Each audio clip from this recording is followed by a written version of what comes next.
There are many types of people who may need to use the Paxton10 software.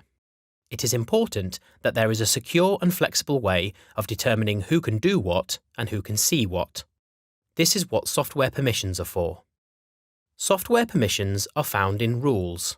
There are several default permissions that have been set up for your convenience. People with system engineer permissions can do everything. The first person to log into a brand new Paxton10 system is automatically assigned system engineer permissions. Supervisor permissions allow people to do everything except the functions related to the installation and professional maintenance of the system. Credential administrator permissions allow viewing of dashboards, reports and site plans, the addition of new people, and assigning permissions and credentials.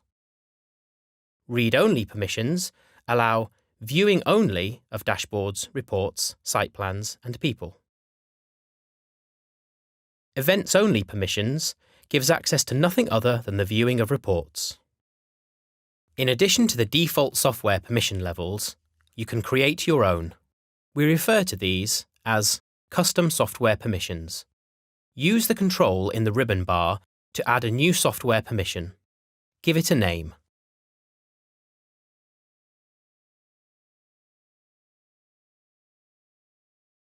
Here, you can select the people that will have this new permission. Under Software Elements, you can select exact permission levels for each element of the software.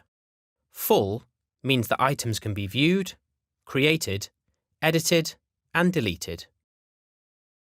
Read means that the items can only be viewed. Events only applies to people and devices, and this specifies whether events associated with those people or devices can be viewed. Note that, where you have a group structure, you can control software permissions right down to this level.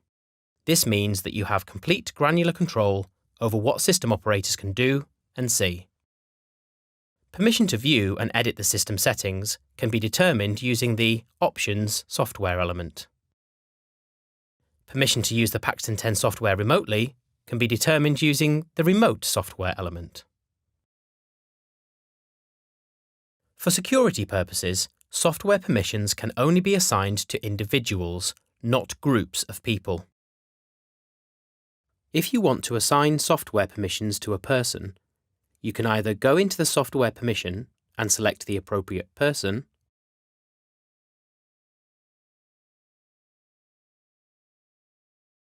or you can go into their record and select the appropriate permission.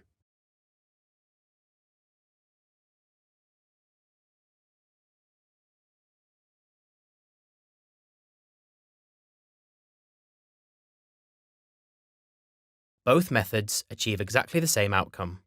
Choose which way is most convenient for you. People can be assigned multiple software permissions. The resulting software permissions for any person is the sum of their individual permissions. Thanks for watching. For more information about Paxton10, have a look at some of our other videos.